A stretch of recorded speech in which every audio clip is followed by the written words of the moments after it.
Every person who is liable to be registered under section 22 में कौन है? 20 लाख और 40 लाख वाला। And section 24 shall apply for registration in every such state or union territory in which he is liable within 30 days from the date on which becomes liable for registration in the such manner and subject to the such condition as we prescribed। ये जो in the such manner in the such condition है ना, ये line कम से कम 7-8 rules लेके जाता है। Rules कि कौन से फॉर्म में फॉर्म भरना है। पहले क्या होता है कि हम फोन नंबर से और मेल आईडी से और पैन नंबर से हम टीआरएन जनरेट करते हैं, टेम्पररी रजिस्ट्रेशन नंबर।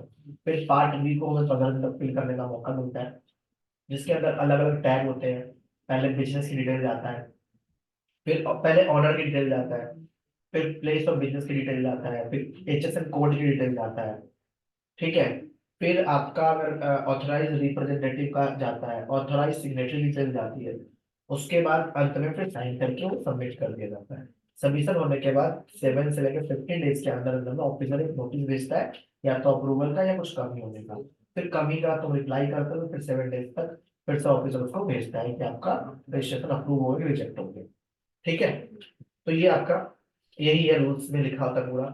ये प्रैक्टिकली जब आप करोगे, ऑफिस में किसी का रजिस्ट्रेशन आएगा तो आपको करा दूंगा। आज आया हुआ अक्षय के साथ बैठना था। Provided a casual taxable person और a non resident person shall apply for registration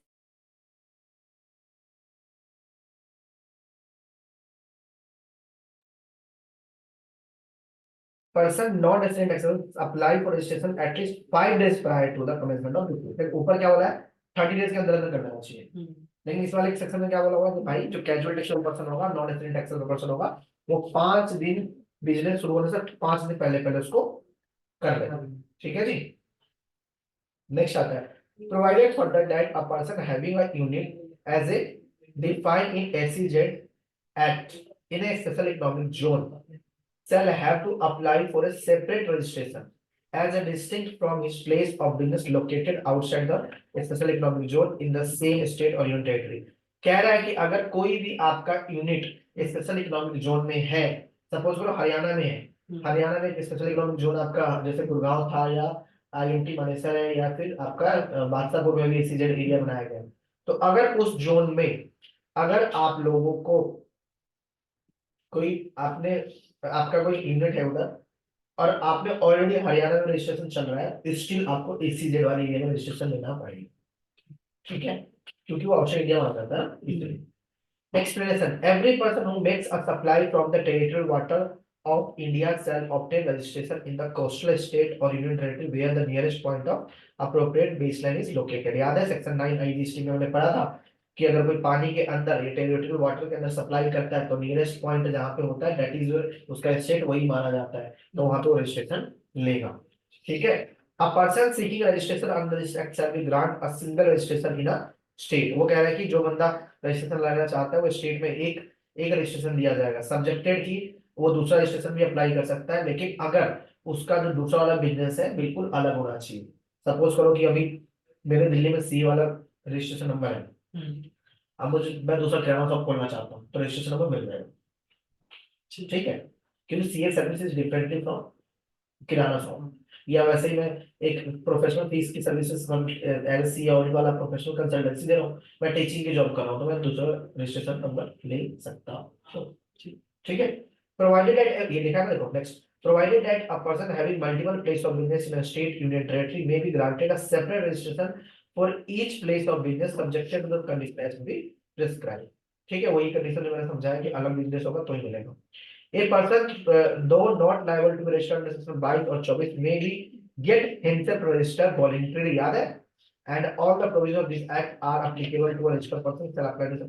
कह रहा है जिस बंदे का 20 लाख से लिमिट कम है, 40 लाख से लिमिट कम है, still he want to enrol कराना चाहता है, अगर एक बार उसने रजिस्टर्ड पर्सन हो गया, रजिस्ट्रेशन ले लिया, तो भाई सारे लॉ अप्लीकेबल होंगे उसके ऊपर। ये नहीं बोलेगा मैं तो जी 20 लाख से नीचे था, मैंने तो वजह लेने के लिए रजिस्ट्रेशन ले लिया था, मैं तो अप्लाई नहीं करूंगा। कह रहा है भाई अगर आपने या तो 20 लाख से नीचे हो तो रजिस्ट्रेशन लो मत, लोगे तो सारे लॉ इक्वली अप्लीकेबल होगा।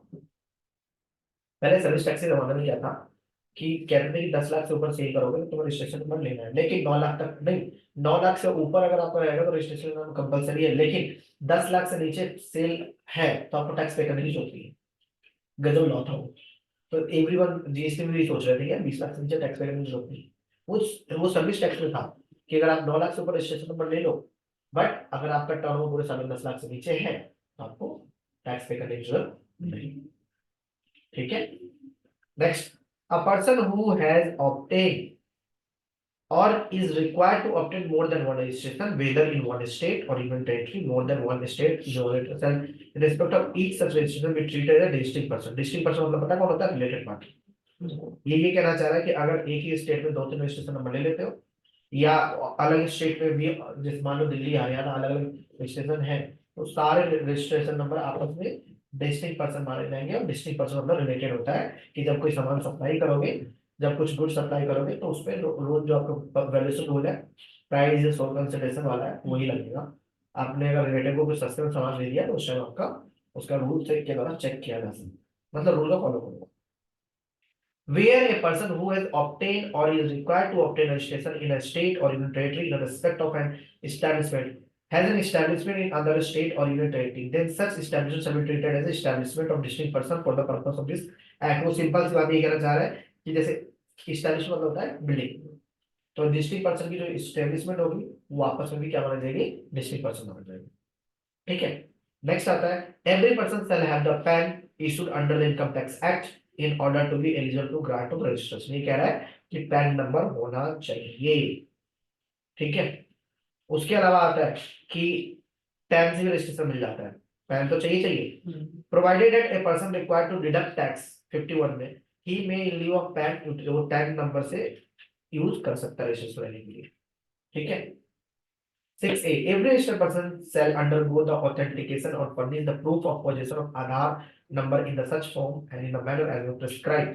पहले क्या था कि अब क्या है, आधार ऑथेंटिकेट मैंडेटरी कर दिया गया, और अब तो आने वाले टाइम में ये कह रहे हैं कि अंगूठा लगाएगा, जिसको एप्लीकेशन चाहिए वो आके अंगूठा लगा करके जाएगा तब रजिस्ट्रेशन नंबर, क्योंकि लोगों ने क्या किया, रजिस्ट्रेशन नंबर लेके बहुत ज्यादा मिस यूज किया इन चीजों का। ठीक है, नेक्स्ट आता है, provided that if an Aadhaar number is not assigned to the registered person, the such person shall be offered alternate or visible means of identification in such manner as government may on the recommendation of council prescribe। वो जो बाहर से आने वाले बंदे हैं उसके लिए लॉ दिया गया है कि ये नंबर होना चाहिए होता है, फिर उसको रजिस्ट्रेशन नंबर देना। Provided further that in the case of failure to undergo authentication or furnish proof of possession of Aadhaar number or furnish alternate or visual means of identification, registration allotted to such person shall be deemed to be invalid, and the such provisions of the act shall apply as if such person does not have a registration। वो कह रहे हैं कल को अगर तुमने किसी तरीके से ऑब्टेन कर लिया गलत आधार कार्ड लगा करके, तो कह रहा है कि इनवैलिड माना जाएगा रजिस्ट्रेशन, और ये माना जाएगा आपको रजिस्ट्रेशन नंबर है ही नहीं है, तो इसके मतलब सर टैक्स जो कलेक्ट किया होना नहीं, वो तो देना पड़ेगा। ठीक है, फिर 6B आ गया पिक्चर में, और on and form of the date of notification, every individual shall, in order to be eligible for grant of registration, undergo authentication or furnish proof of possession of Aadhaar number in such manner as is prescribed may on the recommendation of the council specified in said notification, provided if Aadhaar number is not assigned to the individual, such individual shall be offer alternate number means of identification such manner government on the recommendation of council। ये बाहर वालों के लिए तुम्हारा, ठीक है, EY वाले number जो है ना उससे रिलेटेड सारे रूल हैं। अगर आप ये बोलते हैं कि पार्टनरशिप फॉर्म है या फिर वो एचयूएफ वगैरह, तो उस केस में कर्ता का आधार नंबर लगेगा। कंपनी है तो किसका लगेगा? मैनेजिंग डायरेक्टर का लगेगा, कि कंपनी का तो नहीं पता करता, उसका डायरेक्टर का लगेगा। तो ये कहानी इसके अंदर उन्होंने लिखी हुई। ठीक है, सातवां पढ़ते हैं, not with anything contained in the subsection chain, a non-resident person may be granted registration under subsection on the basis of such documents as prescribed। non-resident के लिए ईवाई नंबर दे देंगे। ईवाई नंबर होता है अलग ही प्रोसेस में, practically नहीं किया तो मुझे नहीं ज्यादा पता, बट यस उनको अलग अलग नंबर दे करके जो उनके पासपोर्ट के बेसिस पे एक नया नंबर क्रिएट किया जाता है, उसके बेसिस उससे दिया जाता है। ठीक है, where a person who is liable to be registered under this act fails to obtain registration, the proper officer may, without prejudice to any action which may be taken under this act or any other law time in force, process proceed to register such person in such way prescribe. कह रहा है कि एक बंदे ने registration लेने से fail कर गया, तो उस केस में उसको रजिस्ट्रेशन लेकर के एज वे प्रिस्क्राइब करके किया जाएगा, मतलब कि वो ऑफिसर खुद उसको रजिस्टर कर सकता है। मान लो किसी लिमिट क्रॉस हो जाती है, वो नहीं कहता मैं नहीं ले रहा रजिस्ट्रेशन नंबर, तो उसको किया जा सकता है। ठीक है,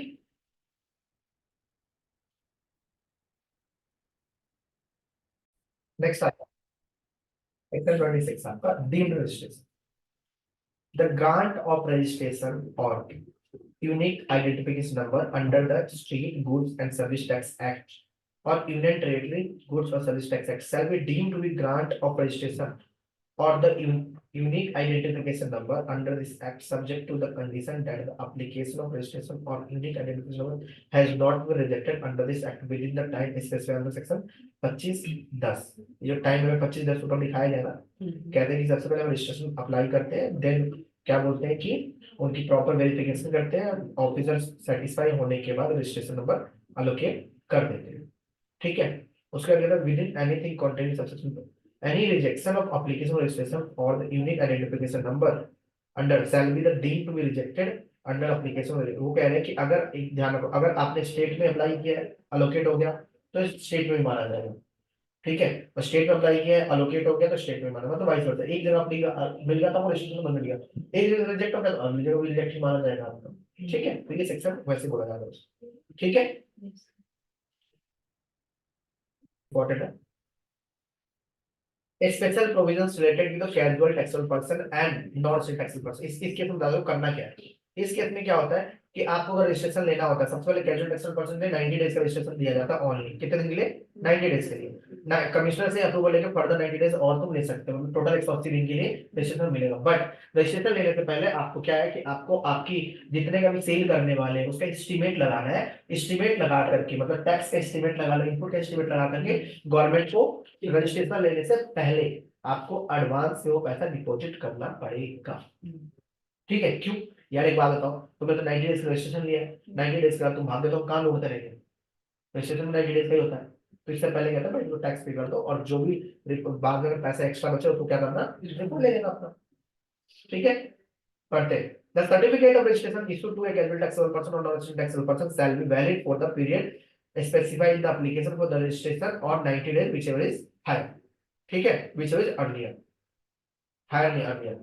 मतलब मान लो कि उसने कैजुअल टैक्सेबल केवल 10 दिन के लिए दिया, तो 10 दिन और 90 डेज whichever is earlier, तब तक रजिस्ट्रेशन हो।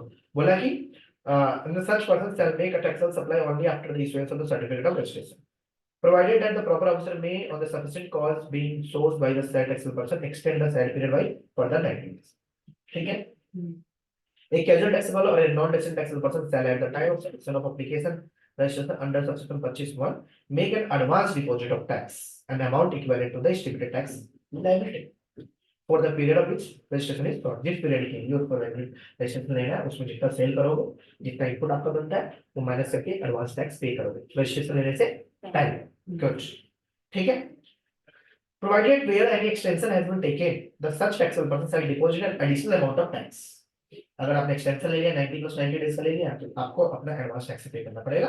Number 3, the amount deposited under subsection 2 shall be credited to the incoming cash ledger, the such person shall be utilised in the manner as prescribed in section 49। कह रहा है कि जो भी tax advance tax payment करोगे वो आपको cash ledger में आ जाएगा, और कैश लेजर में कैसे यूज करते हैं जैसा सेक्शन 49 में बताया हुआ है। ठीक है जी, अब ये खत्म हो गया सेक्शन 27, बहुत इंपॉर्टेंट सेक्शन था।